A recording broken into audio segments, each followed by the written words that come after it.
तो एक और बड़ी जानकारी आपको दे दें, बिहार से है, जहां भरत तिवारी एनकाउंटर मामले में सुप्रीम कोर्ट पहुंचा है यह मामला। यह बड़ी जानकारी इस वक्त की आपको दे रहे हैं।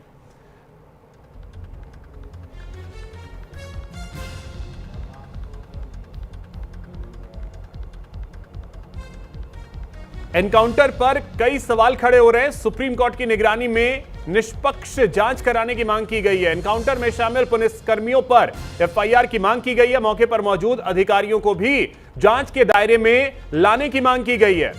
पुलिसकर्मियों पर हत्या का मुकदमा दर्ज करने की मांग की गई है। भरत तिवारी एनकाउंटर केस ने अब तूल पकड़ लिया है। यह बड़ी जानकारी आपको दे रहे हैं। बिहार के आरा के शाहपुर के बिलौटी गांव का यह मामला, जहां पर भरत तिवारी का एनकाउंटर किया गया था।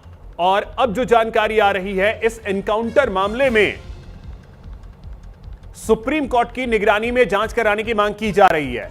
सुप्रीम कोर्ट की निगरानी में निष्पक्ष जांच हो, यह मांग की जा रही है।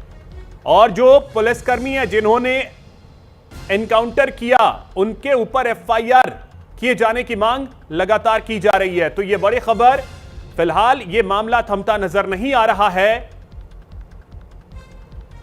पुलिसकर्मियों पर हत्या का मामला दर्ज हो, यह मांग की जा रही है।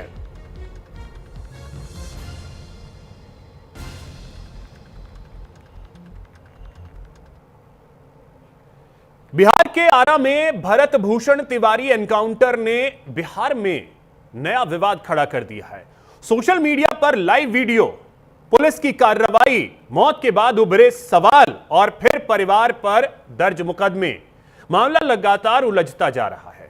पुलिस अपनी कार्रवाई को सही बता रही है, जबकि परिवार और विपक्ष इसे संदिग्ध बता रहे हैं, जिसके बाद कई सारे सवाल उठ रहे हैं। पुलिस कहती है भरत विक्षिप्त था। जिस शख्स को पुलिस खुद विक्षिप्त बता रही है, जिस युवक पर पहले से कोई आपराधिक इतिहास सामने ना आया हो, जो वीडियो में हथियार पुलिस के सामने फेंकता दिख रहा है, उसे काबू करने के लिए 4 गोलियां क्यों चलानी पड़ी? क्या यह कानून का पालन है या सवाल पूछने वालों को घेरने की कोशिश? देखिए रिपोर्ट।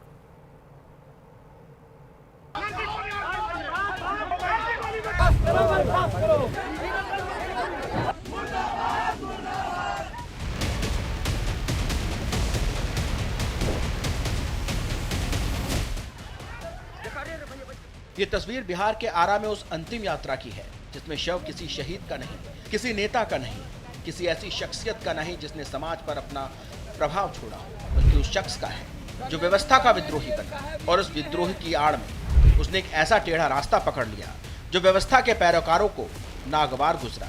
ऐसा नहीं है कि गलती भरत की नहीं थी, लेकिन पुलिस के अपने ही बयान से साफ है कि उस स्थिति में ऐसी गलतियां स्वाभाविक हैं। पुलिस का ये पर्चा ही अब सवाल बनकर पुलिस के चेहरे पर चस्पा है, क्योंकि जिस व्यक्ति को उन्होंने मानसिक विक्षिप्त बताया, तो उस व्यक्ति का एनकाउंटर करने की नौबत क्यों आ गई? ये सवाल अब सोशल मीडिया के जरिए बिहार से बाहर निकलकर देश भर में गूंज रहा है, क्योंकि जिस भरत भूषण तिवारी नाम के युवा का पुलिस ने एनकाउंटर किया, वो अपनी हरकतों के साथ पुलिस महकमे को लेकर फेसबुक पर लाइव था, जहाँ वो अपना हथियार फेंकते देखा गया। बावजूद इसके पुलिस ने उस पर गोली चला दी। हालांकि एसपी ने दावा किया है कि गोली पैर में मारी गई, लेकिन भरत भूषण की जान इलाज के दौरान निकल गई। फिर जब अस्पताल से रिपोर्ट आई तो पता चला कि भरत की कमर के निचले हिस्से में 4 गोलियां लगी। जिला का जज वो निकालेगा, निकालने के बाद इनको इनकाउंटर का करेगा, उसके बाद ये प्रावधान है। एसपी के पास भी ये नियम नहीं है। हम लोग खुद पढ़े लिखे शिक्षित आदमी हैं। ये नियम नहीं है कि ठेहुन के ऊपर जांग में 5 गोली मारिएगा। जब अगला पुलिस पकड़ने के लिए जब सिलेंडर बजे तो पकड़ लेता, ठेहुन में गोली मार देता, घायल होता पकड़ कर ले जाता। कौन सा अपराधी है? पिछला रिकॉर्ड में न कोई अपराधी है, न चोर है, न चंडाल है।